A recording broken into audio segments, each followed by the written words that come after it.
Hi, Dr. Sarah. Thank you so much for joining me today. Thank you for having me, Kim. I'm so thankful that you are here because we decided to talk about emotional eating and hormones today. Dr. Sarah is an expert in hormones, and she's an expert in helping people age well. And we are going to jump right in. The main thing that we were talking about that I want to go back to is why estrogen is so important. But then I also want you to share something about progesterone because I had no idea that progesterone was primary over estrogen. So please go ahead and share, and also share how does that relate to why we might be wanting to eat more. Definitely. So I'll just kind of summarize, like maybe attacking it or just presenting it as what estrogen and progesterone do together, because they're so important that they work together. You need them both in balance. You need them in the right ratios because they counteract and balance one another in the body. And so you can't just have estrogen present raising dopamine because progesterone is going to help regulate it. Really, and estrogen, for example, cortisol. I mean, when you think about all the things that play into emotional eating in the body, we're talking about dopamine regulation. We're talking about this reward pathway. We're talking about stress and anxiety, cortisol modulation. We're talking about blood sugar regulation. Sleep even plays a role in this, right? If you're not sleeping, then you might tend to eat more. We know this, even after just a few days of not sleeping well, you're going to potentially eat something you're not so good for you. You tend to maybe crave things that are not healthy when you're not sleeping. Serotonin needs support. We need melatonin release. We need body temperature regulation.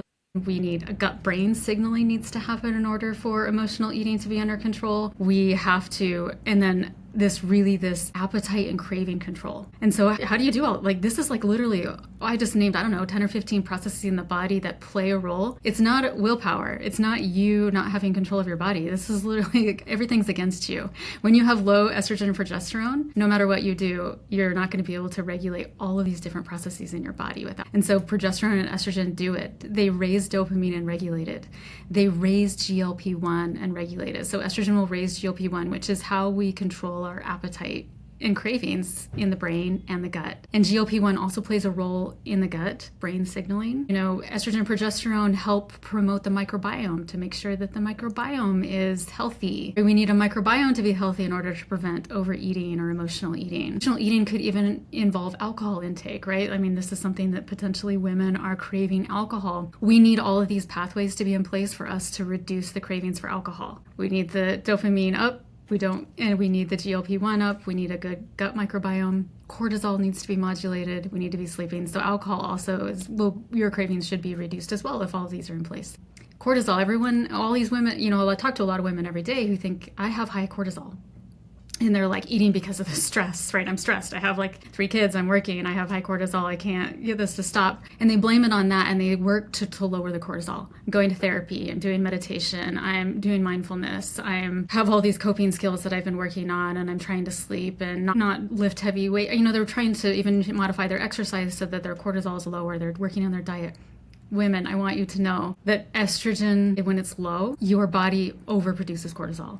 Estrogen literally regulates the amount of cortisol that your body releases. And so does progesterone, because progesterone competes with the cortisol receptor and will downregulate that stress response. So if you think you have high cortisol, I need you to be thinking one layer even deeper. That the cortisol is not your root problem. That you're not overeating because your cortisol is high. You're overeating, or you're emotionally eating, or whatever this noise and that you're feeling, these feelings. It's one level deeper, and the root cause is low hormones, estrogen and progesterone. I start women on hormone replacement therapy, and they're like, wow, my appetite it feels so much better. I don't feel like eating everything in the house, and the appetite suppression is almost immediate, right? So it's just normal. it's not that you're being suppressed, it's just that you feel, wow, is this what everybody else feels like? I don't feel like coming home from my workday and eating a whole huge bowl of Fruit Loops or whatever whatever you're doing, after the day that is wrong, you can't stop, or the 3 glasses of wine, or whatever it is that you're leaning towards. Blood sugar regulation.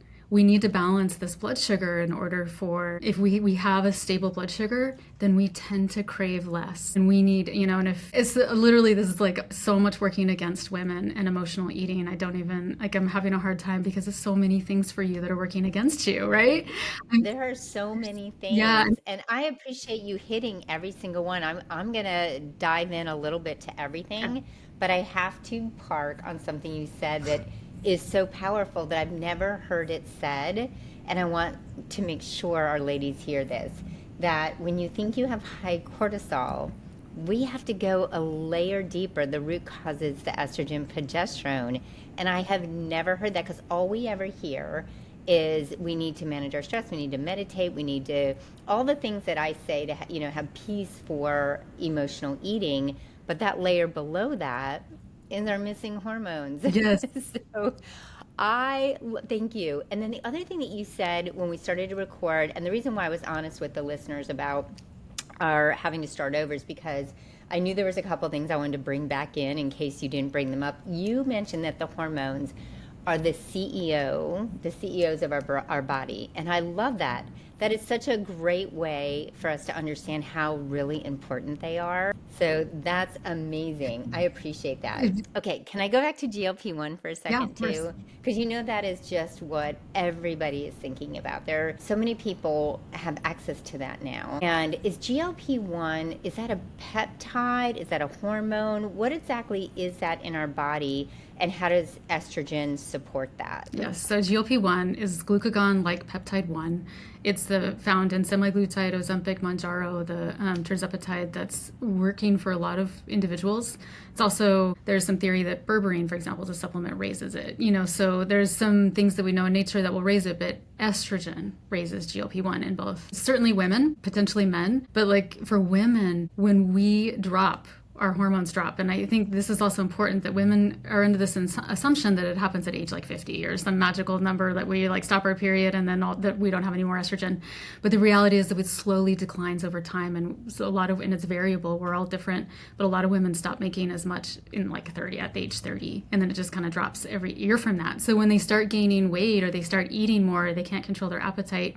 And this can happen in their late 20s or early 30s. And they just attribute it to stress, kids, like my job, like I can't control my diet or whatever, and I'm gaining weight, and they're attributing it to something else other than that root cause, and GLP-1 also starts to fall off. And so yes, like I feel like I'm really great. I actually am grateful for these peptides. They've helped a lot of my patients and my women, my husband, like they help people. And so but they're not necessarily like the root cause. That's why a lot of women will just gain the weight back when you stop them, because you're just simply replacing it as long as you take the injection. But if you were to do hormone replacement therapy, so there's even a clinical trial ongoing that like shows, I think it's going on now, that shows that if you do a GLP-1 injection or a sublingual or something in addition to estrogen, you get a synergistic effect. It works better because estrogen is raising the GLP-1 more. It's helping regulate it in the brain, like it's in the gut and the brain. And so you're going to be more successful, one, with your weight loss, and you're also going to be able to maintain it. Like I think women, like here, if you're on a GLP-1 and you're listening, you could stop it potentially, like, right? Because I think the fear is that you stop it, you're going to gain it back, or you're going to get these cravings back because this is what's controlling this eating. But in reality, like you could, if you're on a good hormone replacement therapy regimen, theoretically you should be able to maintain it because the estrogen, it just takes time to get that back, but you could get it back and maintain it. And there's other, the beautiful thing is that the injections, when you just talk about GLP-1, they only do that one thing. That's it. They're just going to raise GLP-1. But when you look at what estrogen and progesterone's function in the body, I mean, if you're craving sugar, if you come home, you're just like, oh, I've had such a bad day, I'm like starving, and like you're really craving the sugar specifically, this is a sign that your brain has low dopamine. In my opinion, what I've learned from a lot of women, especially women who have ADHD, and they tend to crave sugar, and they're like needing that in order to focus, right? And so there's a lot of reasons why we'll eat stuff like this. And it's because this is a really fast way to get dopamine. Like the brain knows that if it eats sugar, it's going to get it fast. But do you know what a more sustainable way to get dopamine is? One is to make sure your hormones are appropriately elevated, like in the right ratio and the right amount, but also protein. Like if you're craving sugar, you should automatically think protein. My brain is needing to make dopamine, and you can get more dopamine out of like a steak than you actually can out of a candy bar. But like our brains associate like the rush with the candy bar, if that makes sense, not the steak. Yes. Okay, we have to stop. We have to stop on this for a second, because I know people are going to be shocked that you can get the same dopamine hit out of steak. Okay, this makes sense but it's really hard to make that decision, I think, because when anyone is having the emotional breakdown and wanting the food, we don't crave broccoli and meat. usually we crave the chips and the chocolate and everything. So can you dig a little deeper into, is it only things like steak? What else in this protein, what kinds of protein can we have that will help with that dopamine? I think if you think about the biology and physiology, we make neurotransmitters from amino acids. So like amino acids are found in protein. So collagen is actually a really good way to get fast. Like women will notice their mental clarity and focus during the day. They'll be able to achieve that more because we need dopamine and norepinephrine to be working together and raised in order for us to focus, remember words, like have this mental clarity, to get rid of the brain fog. So if you have brain fog in conjunction with emotional eating, your estrogen is low, right? Because you're like really struggling to be able, and that's why you're also craving it, because your brain is like, I need more dopamine. You're not giving you like, here, help me out here. So, but if you think about the way that we make L-tyrosine, is an amino acid found in meat and protein and collagen. And I'm not a fan of whey, but if you are, then just any kind of protein. It's also found in like some plant-based proteins. So this is it will convert to dopamine in the presence of like B6 and B vitamins. So like you can essentially like raise dopamine naturally with your diet and hormones. This is something that adult onset ADHD is really common. Women are like, I feel like I'm not motivated, I can't do anything, and then I'm eating like crazy and gaining weight. And this is all tied together. And if they remember that protein will give you, so I tell with some women who are, I know there's lots of different ways to attack this, but I'm like, look, a very simple thing is if you come home and you're craving sugar, if you just automatically think, my brain is like struggling and I need protein actually is what I need. So I can eat that candy, but what I really need to be focusing on is making sure I get over 100 grams of protein a day. And ultimately, like, this will help. Like, yes, eat the, you know what I mean? Like we don't have to be perfect, eat the candy or whatever, but then know that this is the underlying cause. But eat the protein first. And then you won't be quite so into the candy and maybe not so much. Exactly, if you can. And then also like if you have stable hormones, like if you're on I think we need to be thinking about this earlier for women, right? Like you do not have to do this alone. We have control over it. You don't have to suffer and really grin and bear it. Like it's not like you don't have to have just more willpower to, if your hormones truly are low and you have a whole collection of symptoms in addition to the emotional eating, then we can support it and that will help you. And then you have the tool, you have the support, your body has the support that it needs to make the neurotransmitters and then the GLP-1, all the things we talked about, the cortisol will fall into place and you're less likely to cave into that bag of Oreos or whatever it is. Exactly. Whatever your drug of choice is, mine used to be blue corn chips after work, but chocolate after dinner. Yes, exactly. I love this. Okay, backing up just a little bit, we're talking kind of about the perfect storm because it's not just one thing, and the GLP-1 is addressing only one thing when we're getting this shot, and it is very helpful. I'm seeing for people, like you said, I think my personal concern about it, even as a health coach helping people change their habits, is when they come to me, they don't want to fall backwards when they go off of it. And I think that's a really hard thing unless we get all these hormones in check and everything is humming in all other areas. And I also love you threw in the amino acids, collagen, and some of these things are new to me. This is why I'm so excited to talk to you today, because I've not heard that dopamine connection with the protein. What I'd really love to know too is, what would you love to see on our plates in our meals?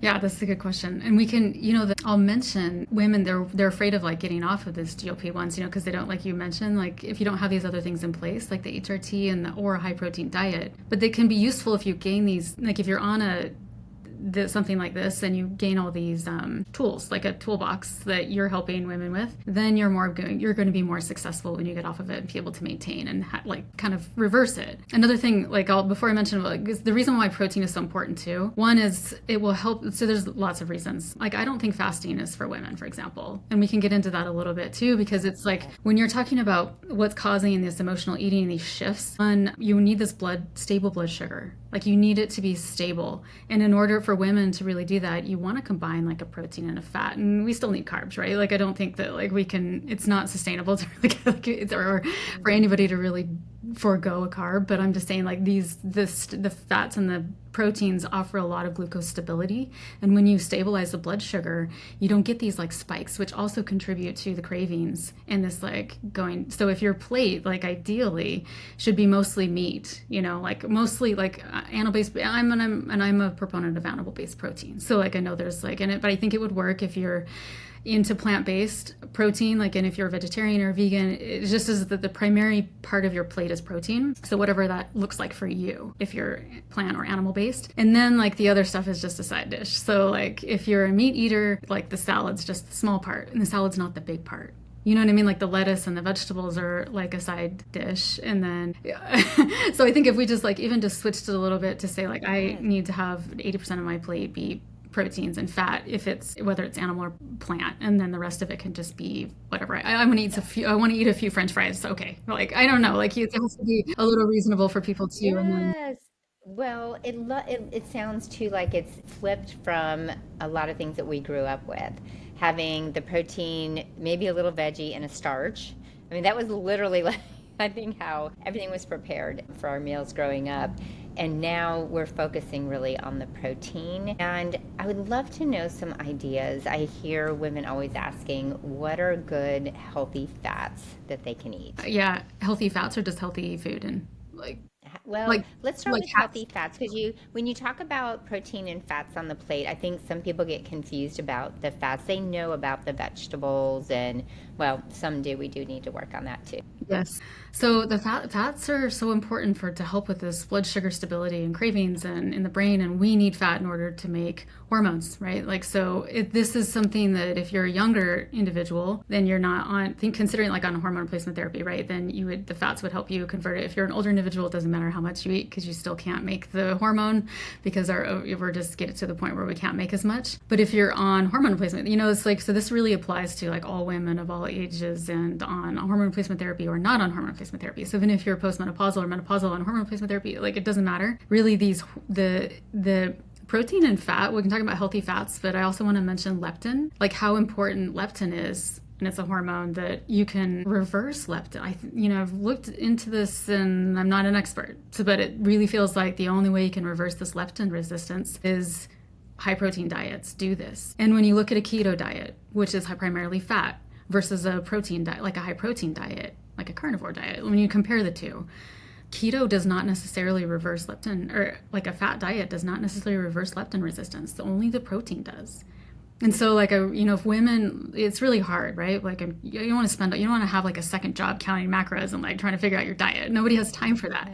But if you can just figure out like I'm going to focus on protein, and then healthy fats could be anything but probably a seed oil. I know that I really like butter. Like I'm a fan of it. Like it makes everything taste better. I clarify it so it doesn't have like the whey in it. And I know that there's a lot of biohackers that would totally disagree with me that it lowers metabolism. But I think it makes your skin look great, and I really like the way it makes everything taste. So I don't know, but like olive oil, if you use a combination, I think of healthy fats, then you're not sticking to one is probably the secret here. Olive oil and then butter, and then also, but the fat in meat is really, really important and actually has a combination of the healthy fats that we need. So there's been, the American Heart Association and the FDA are a little bit asleep at the wheel, I would say. They're not, like, they have not caught up on recent literature about the health of saturated fats found in meat. Do not think we need to shy away from it. You don't need to cut the fat off your meat. If it makes your marbled steak taste better with the fat, just go ahead and eat it. And this is like enough. You don't have to worry about like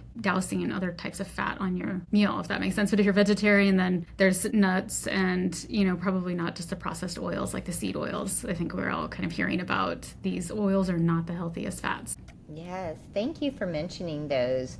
With digestion of protein, are there any issues for people digesting protein? Is it any harder than all the other things that we're eating? Yeah, so women will say that I don't even feel like eating meat, like it's hard to digest, or it's when you have low hormones, like low estrogen, right? So everything's tied together. It's definitely tied to the thyroid. We need progesterone in order to make thyroid hormone.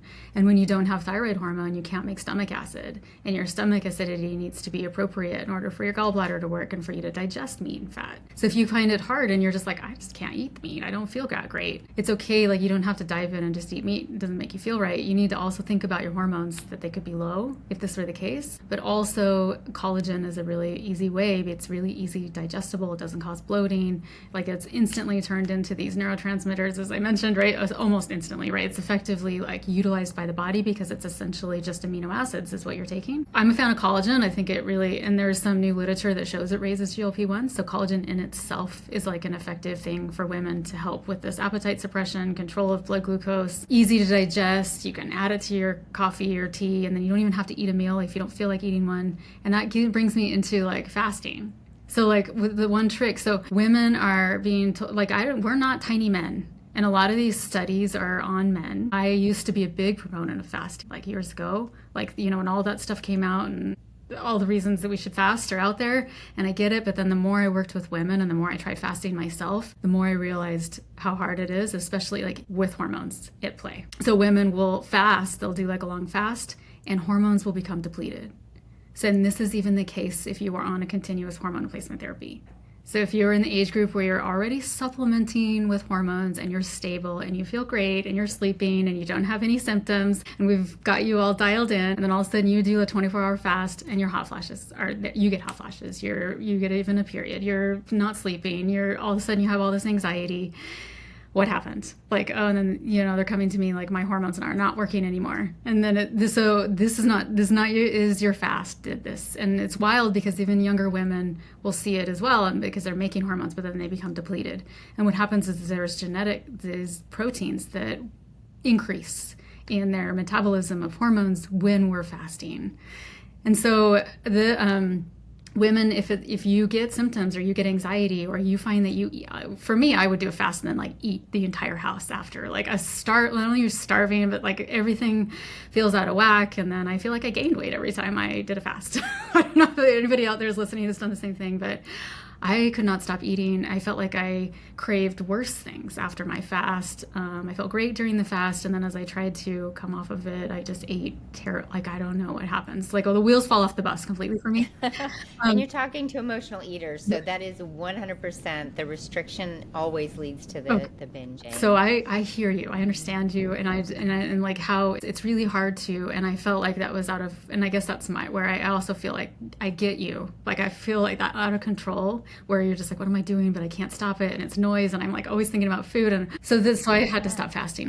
Because I felt like I was getting unhealthy fasting actually when it was supposed to be doing the opposite for me. And so women, what I've really started doing myself and telling women to do, and it makes sense from an aging perspective as well. So you're still able to lower insulin and get the benefits of autophagy and everything you're trying to do with the fast, right? For this anti-aging benefit, which is what we're looking forward to. And we're also looking to lose weight and maintain weight. Instead of restricting food, it's called a fasting mimicking is what I've heard, but it's really just eating protein. Like, so you're going to, like on a fast day, you would eat only protein and nothing else. So you're going to get over your 100 grams of protein. You're going to have stable blood sugar the entire time. When you come off of it, you're not going to cave and like eat everything because you are making plenty of neurotransmitters and dopamine. You're not going to have any anxiety. You're going to keep this machinery or these proteins. It's called COMT, is the big giant one that plows through like your estrogen. This one will stay stable and you won't see a drop in hormones. So if you're on hormone replacement therapy, you won't get symptoms. So maintaining your protein intake, and you can eat fat too, whatever, but like the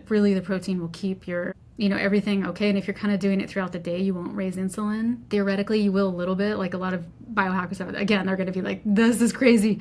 But I think it's more realistic, right? Like we need to do some anti-aging and biohacking and like in a very realistic way for women. This is not realistic to tell them to not eat. It wasn't for me to eat. Don't eat anything for 72 hours. It's crazy. And so this is more realistic for women, and you're going to feel better, and you're going to fix these pathways still, leptin, GLP-1. And so that brings me full circle to the collagen. Is a really easy way to do this, because if you're already feeling like you can't digest food, I don't feel like eating, or you're struggling with this, food's making you bloated sometimes, you have poor gut health, or the collagen is an easy way to do a fast, because you can drink 100 grams of collagen, you can drink bone broth, you can add it to your tea, and then you can eat a steak for dinner or whatever your protein is. So this is like a hack that but it's a really easy one for women to remember. Hey, some women are fasting until dinner. Hey, instead of fasting until dinner, why don't you drink collagen all day or something, and try that and see if you feel better, if you don't have the brain fog in the afternoon or feel like eating carbs. Yeah, I just can't deal with the hunger pains. That's part of my problem. But I'm curious too because a lot of women are asking. We've been told over the years to do the fasted workouts in the morning, and I was a huge long distance runner. Now I'm more into lifting, but do you have any ideas for women who just need a little bit right before they hit that workout, things that they can have that are appropriate for going into a workout? I'm a fan of honey. Like, so honey and beef tallow, and if you freeze it, it makes like a pretty good ice cream kind of flavor, like texture, which maybe sounds gross to some people, but you add fruit to it and you have honey is an extremely good source of energy before a workout, and tallow will keep you pretty stable. It's just fat. It's like and then some berries. And so like I'll mix, and egg yolks, like sometimes if you mix this together, and it kind of sounds gross, but if you freeze it, it does taste, you just taste like honey. So, or if I don't have any time to make that, I'll just do like straight honey. Like it's maybe kind of, but I like fruit. We used to do before races. Yeah. All the Okay. time. So That makes sense. I think you like even right before a workout, if you're just needing that little pickup, and like you'd be surprised what a tablespoon of honey or a couple tablespoons of honey will do for a workout. And I also know I have a good friend who, for young individuals trying to get into professional sports like the NFL and and that is also their kind of trick. Like, hey, it's great, you're eating all this protein, like you're drinking all this protein shakes, so why don't you like mix a bunch of sugar in with that protein shake? So I think the honey is like a more appropriate thing for women because it's not like, it doesn't raise your, like, it doesn't do the same thing as sugar in the body, and honey's like been shown to prevent diabetes, not cause it. So I think, yeah. So honey, maple syrup, both of those would be better. Like you can add maple syrup to your drink, morning drink maybe. Like if you have a drink before you work out, you could add maple syrup to it, or honey. Thank you. I appreciate that. I am going to go back to and just share that when my estrogen was really low, I had a lot of gut issues and I wasn't absorbing fat well. So again, there's just one more piece to it. We all think as we get older, we're just aging. And so, is this just coming with aging? We all have constipation. We all have aches and pains. And that's not really what's happening. It's definitely the hormones, because I can tell right away when that's changed. I did have, and the listeners know this who've been with me for a long time, I did end up also having a parasite, because when you've lived a long time, you've had a lot of experiences. You've had a lot of, and I had chickens and dogs and a lot of traveling. And so that leads me, though, by the way, to getting tested for things.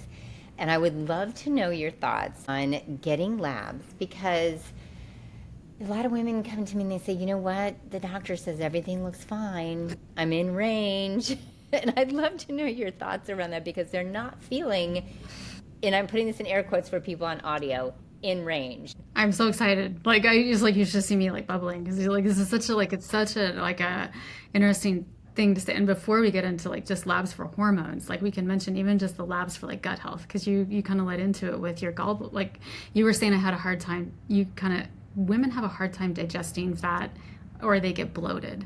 And then they're told that they have small intestinal bacterial overgrowth, like SIBO, right? So there's like some or they get constipated as they get older. And when the underlying cause of gut problems is arguably low estrogen and progesterone, we need estrogen to stimulate the gallbladder. So like when you mentioned that, like fat, being able to digest fats and meat, like when we have the magical ability to make our own choline, we do this because we have to have, we don't have to, but when we do have babies, we need to be able to make choline for them, for their brain development. But the only other source of choline is like egg yolks. And a lot of women are, a lot of people are staying away from that, like for whatever reason. So, but unless you're eating a lot of egg yolks or the fat in the meat, as I mentioned, choline is hard to come by in the diet. And we need estrogen in order to synthesize it ourselves. And the gallbladder needs choline to function, right? So it's all tied together. So like when your estrogen drops, so does your gallbladder function? And when the gallbladder is not working, it's not releasing bile into the small intestine, and you get small intestinal bacterial overgrowth. Like if you have bloating when you're eating food, you need to think of your gallbladder and you need to think low estrogen. Then women aren't told that. They're told that their problems are estrogen caused, right? You're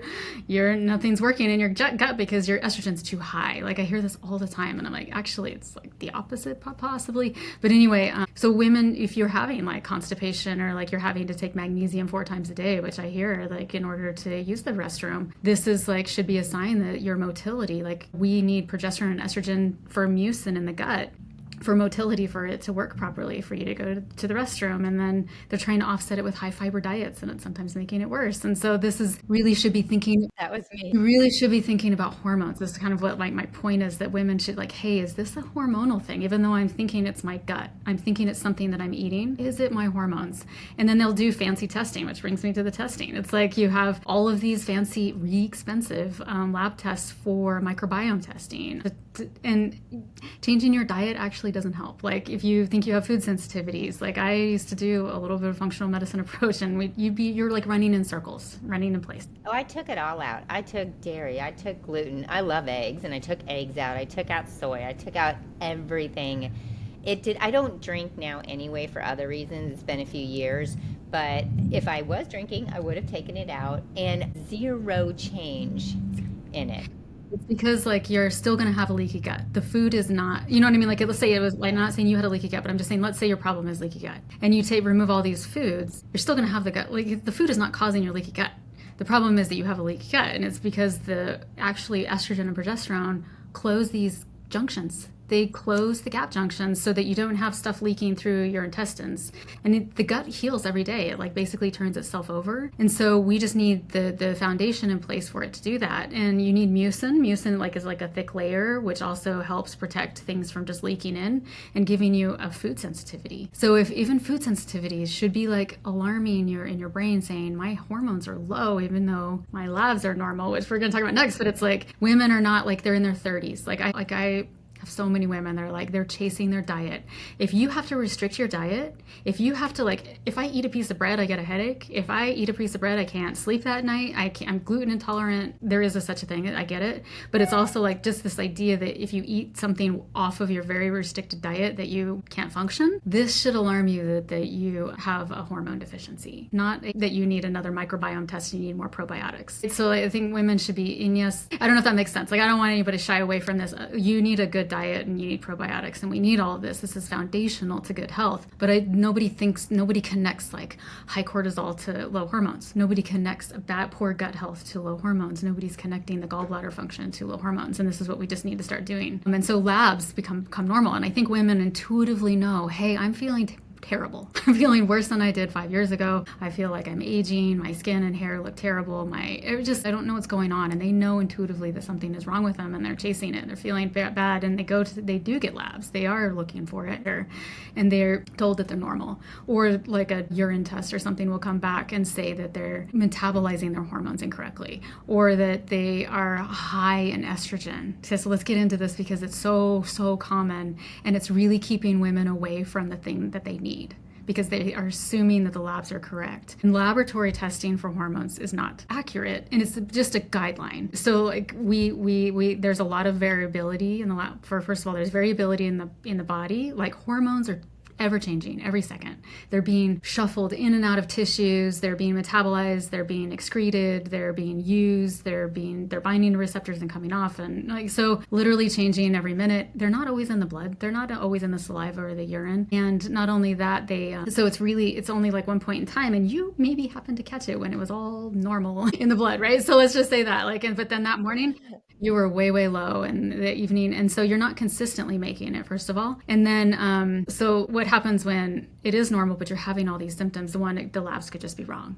And that's why it's so important to not just listen to labs, that you should really it is a clinical diagnosis. Like if you've tried to, if you're really having all this stuff going on, and sometimes you just have to try the hormones. And if you get better, then you hit it. Right? Yeah. Cause it's like, well, okay, you're on the right track if you feel better. If you don't, then maybe it's something else. But if you're over the age of 30, especially, it should be on your mind. So Yes. So, but women will come and they'll have a high estrogen. Let's talk about that just really quickly, because it does come back high sometimes. And then they think that they're being told that they have estrogen dominance. And then they're being told, I have heard women say that I can't stop eating, or I have all these, I can't stop eating. I have all these cravings. I'm gaining weight. I'm bloated. I can't sleep. I have anxiety. And they attribute the emotional eating, I've heard this so many times, to high estrogen. So they'll say like, I have my estrogen, I need to lower it. And then I will lose weight. Then I will stop craving. Then my anxiety will go away. And they'll continue their fasting and they'll continue to lower their estrogen and like they never get better. And when they'll take even supplements like DIM, which is, it's basically something that helps the liver, but it really lowers estrogen is what it does. And women will go years trying to lower their estrogen, years. And I'm like, well, do you feel any better? And they're like, no, I do not feel any better. I'm like, well, then maybe we should try something different. Like maybe we should try something new. But like, why are they being told they have estrogen dominance? Because maybe their estrogen did come back at like 1,000, let's say, which I would say is like maybe a little bit high. I don't actually think that anything's really high because it gets so high during pregnancy and women really need a lot of these hormones to feel really good. So I don't even want to make a statement because we haven't really established these reference intervals. But let's just say it was like 1,000 and she was told that she has estrogen dominance. What happens when we age is that the ovaries they become fatigued. The ovaries cannot work as well. They kind of go into failure mode, or let's call it ovarian fatigue. So the brain starts screaming at the ovary. Like it releases a substance called FSH, which is follicle stimulating hormone, and it says make more hormone, and that FSH rises from like 4 to like 50, right? So it's really supposed to be like 9 or below. And what happens is this gets really, really high, and this FSH is effective at stimulating the ovary, but the ovary is failing. It's fatiguing, and so it can release bursts of estrogen at a time sometimes, and it can release 0 progesterone. So it's like your main hormone, the one that's like going to help you with all of the things that you need help with, it can't make. And even if it's normal in the lab, it's probably not. And it's very erratic. And that's why women feel like a little bit of a roller coaster in their 30s. Like they feel like their estrogen is like going all over the place and their progesterone. And it's because it can't make these stable levels anymore that you need to like function and feel well. And they're being told to lower the estrogen. And sometimes they do feel good because they're just bringing everything to 0. So they feel a little bit more stable, but they're not doing themselves any favors. And if you take estrogen, if you supplement with the estrogen, it calms the brain. It like stops the brain from releasing the FSH, and then you stop overproducing it. So it actually levels out it makes your estrogen a little bit lower. So for anybody listening, the treatment for estrogen dominance is actually estrogen. Like you want to lower this. You wanted the body to stop trying to overproduce it with the roller coaster, and then you'll stop emotionally eating because you stop with these like spikes. And you get it and like that's so counterintuitive. We would not think that if it's high, we want more, but if the body is not producing it. And it's funny, this is a very goofy way that I know, because even postmenopausal, I have to kind of keep track of everything because things change in my body. Things are going on all the time, guts changing, whatever. And I have 2 signs that I know that my estrogen is low. And one is I get this little whisker on my chin. Don't get it when I'm leveled out. And then also just the fluff and the gut stuff, I can tell right away. So I love that. You mentioned DIM, and this is so interesting because I wanted to ask you very specifically. There are 3 things that some women are hearing when they are going in to get help with their hormones: DIM, pregnenolone, and DHEA. And what are those for? Are they helpful at all? So it's been my experience that if you're needing DIM lowers estrogen, and DHEA converts to testosterone primarily, but testosterone converts to estrogen, so it's kind of maybe a back end way or like a precursor way to raise these hormones. And then pregnenolone supposedly acts like progesterone or converts to it, or I've seen a number of things that pregnenolone does. I've put a number of people on it. Nobody feels a difference. And I know there's a lot of research on pregnenolone. I get it. It's a neurosteroid. It's probably beneficial, but in terms of like practicality, like nobody feels a difference. So I'm not sure that we need to, not only do we need to benefit her, but we also need to she needs to feel different every day. Otherwise, what are we doing here? Like, what are we doing? So I kind of feel like the precursor hormones, one, like DHEA causes a lot of side effects. So it does help some women. They like it. They love it. I would say a lot of women also lose their hair, get acne, and find that it raises testosterone too much for them, so they're getting the side effects like hair on their face and hair loss, and their hair will shed. And so in an effort to reduce estrogen, which is what everybody's so afraid of it, we've literally made women afraid of their own hormone, which is devastating to me, devastating that we've done this. They'll go to a practitioner And the practitioner will be like, oh, estrogen's bad. It's causing all your problems. So let's give you testosterone, progesterone, and DIM. And they've essentially, and then she gains weight. She eats more. And then she loses her hair. And I've seen this over and over again. And it's because you've pretty much imbalanced her so much that testosterone, she's so heavy. Now she's testosterone dominant. You took somebody that was probably just low and everything and made her testosterone dominant. And now she feels worse.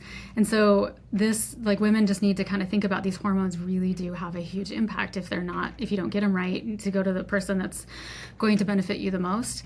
And testosterone, when we're talking about emotional eating, this is so great. Testosterone gives you like the munchies, so it makes you really hungry. And so even as we're aging, if we can tend to make testosterone sometimes the only hormone we can make, which is why you hear women sometimes say, I'm turning into my father. As I'm getting older, I'm losing hair on my head, I'm getting hair on my face, I'm gaining weight, I'm getting weight around the midsection, this bloaty feeling, I feel irritable, I feel like I'm turning into a man, I'm losing some of this femininity in my face.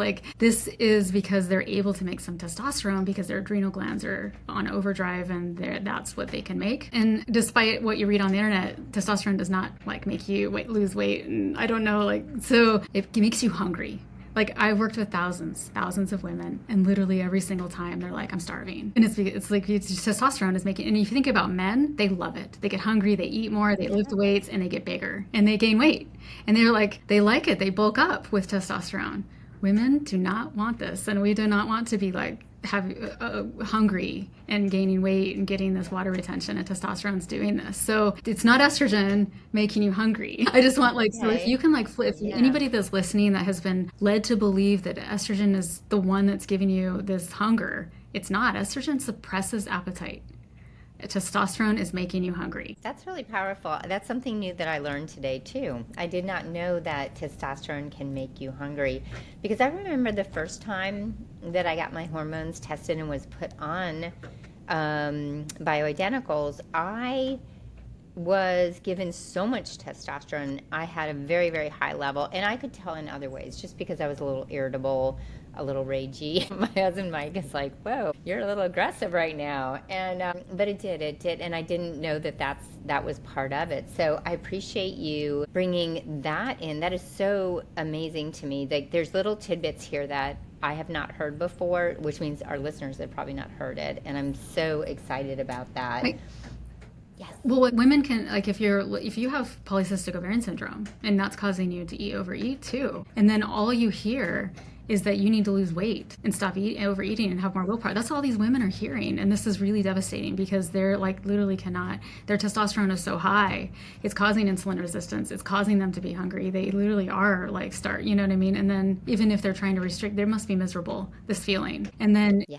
And it is because their estrogen and progesterone are absent, and their testosterone dominant, and it's causing them to gain weight.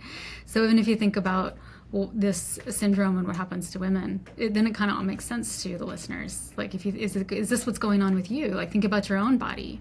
Do you have a little bit of hair on your face? Then you're you are, do you feel like your testosterone might be too high and you're hungry? And this hormonal imbalance could be the cause of you not being successful in your efforts to lose weight.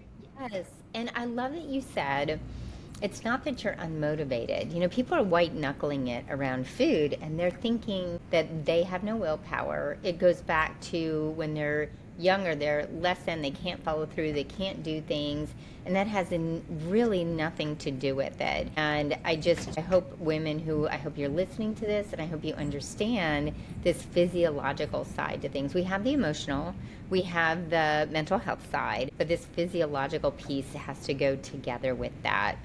And I'm curious about, when we first started talking, you were talking about your product, and I wanted to know too, just in your thoughts on the creams, the pellets, the vaginal estrogen. What are your thoughts on all the different types of ways that people are getting their hormones right now? I think overall we have not had a lot of innovation, right? So these were designed decades ago, like our current hormone replacement therapy products. They were intended for, a little tiny microdose for a woman who's postmenopausal. We don't want to make her have a period again, but we want to help her hot flashes, and just a little tiny support. They were never, ever designed to help a woman with PCOS or endometriosis or perimenopause or even a menopausal woman who wants to feel amazing. They were not designed for that.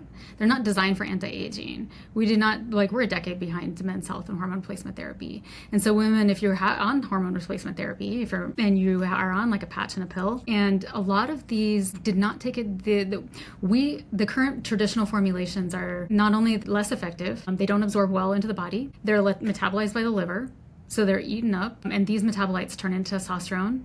They give women increased appetite. They cause them to have too much testosterone sometimes, and they gain weight. I hear it all the time. I started hormone replacement therapy and I gained 20 pounds, and it's real. And they're like, they think it's the estrogen that's causing my weight gain. And it's like, no, it's these formulations are terrible, you guys. You're taking a patch and a pill. It's totally ineffective at getting you in the right amount and ratio and balance. You're making too much testosterone from these metabolites in the liver, potentially, and it's making you gain weight. So if women were to just look at what they're taking and stop blaming the hormone, it's actually just the way you're taking it and trying to balance. Or you're lowering estrogen, as I mentioned, and raising testosterone, and this is causing the weight gain. And so if you do hormone replacement therapy right, you should feel great and lose weight, not gain it. If you're getting it and nailing it right. And so the current formulations are very, very poor for women. We have men inject testosterone. They inject it. They have a very superior way of doing it. We know how much to give them. Yes. They raises their levels effectively. Women are still putting creams on that they contaminate the pets in the house and the kids. Yeah, so only 20 or 30% of it absorbs through the skin. And so there's a high contamination risk to partners and household people in the household. It's ineffective for you because women get variable absorption depending upon layers of fat and all the things that go into play into trying to get it to absorb through the skin. We don't give men a cream. No. So, Dr. Sarah, what should women be doing then? Well, so I went through problems in my 30s, right? So we'll just say I was minding my own business until perimenopause hit me like a freight train or whatever. It really does hit you like that. And I don't think you realize women are even ready for it. They think that they're just gonna get through menopause or something like that. And then when your hormones drop, it's you're trying. I don't think I realized it was hormones. I tried everything. I did supplements. I did the gut stuff. I thought it was my cortisol. I went through all of it. Everybody on the call is probably trying to do. I could, no matter what I ate, I'd gain weight, and it's never been an issue for me. So this is the problem that I was really wanted to solve for myself.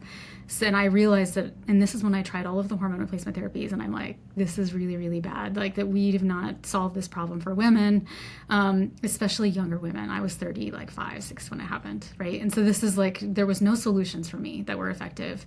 And if a woman who's 40 and puts a patch and a pill on, she's not going to feel it. She's not going to notice it. It's not going to take care of her symptoms. And I know a lot of 55 and 60-year-old women, same thing. They're on their cream and a patch and a pill, and it's not working for them. So I started Inner Balance to solve this problem, right? But this was years in the making. It's been around for 10 years, and we are barely online now for a year, but I did this in clinic for a long time. But the best way is to approach it to get the absorption right, to lower the metabolism in the liver and get less side effects and everything is the approach that we take. And it's a vaginal cream that you could just insert daily.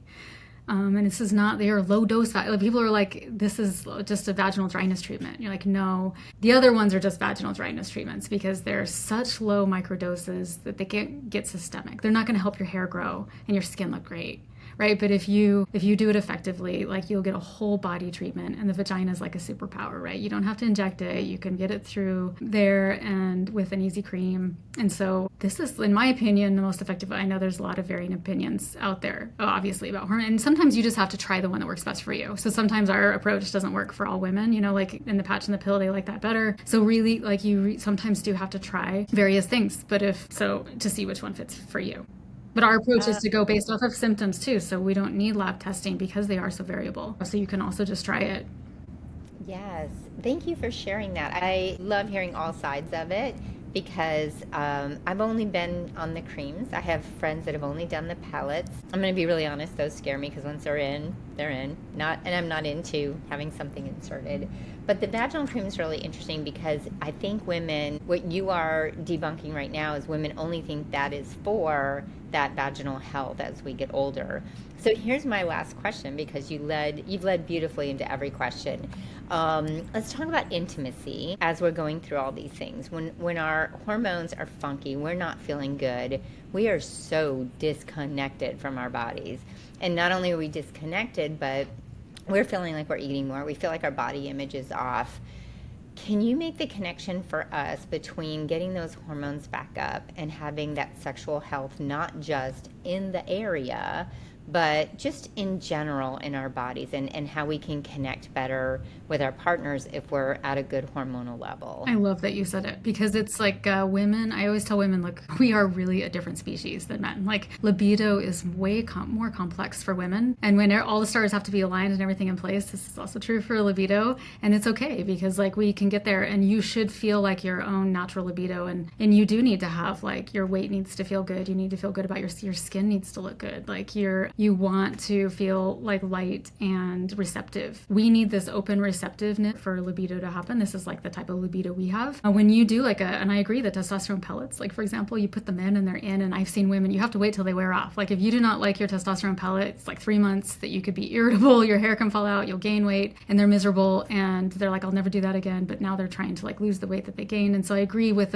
something like a cream that even you're putting on every day, or a vaginal cream, you can adjust it like a day-to-day basis. And this is really helpful because you have more control over it. But this libido is not just about vaginal dryness or getting sex to feel good, because if you can hit all those are important. You need to make sure that the sensitivity is there, ease to orgasm, lubrication, feel, like things like that need to be improved on. And I think what's important is women, we've told them this is not their fault, that testosterone is like for libido. Testosterone is for men's libido. Like again, we're not tiny men. Like you cannot just give me like a 1/10 of a dose of testosterone and I'm going to have a great libido. And women, I've had friends like joke that they were on testosterone and they're like, is this what men feel like? This is awful. I feel like having sex all the time. And you're like, well, so this is not what we're going for, because we don't necessarily have a teenage boy libido. And we also don't want the teenage acne. We don't want the weight gain that comes with that testosterone sometimes. And again, this is not for everybody. Some women like feel great and they do it first. I would say that you get this boost at first of testosterone and libido. But what we need to remember is that we need all 3 hormones to be in place for women's libido. The limbic system in the brain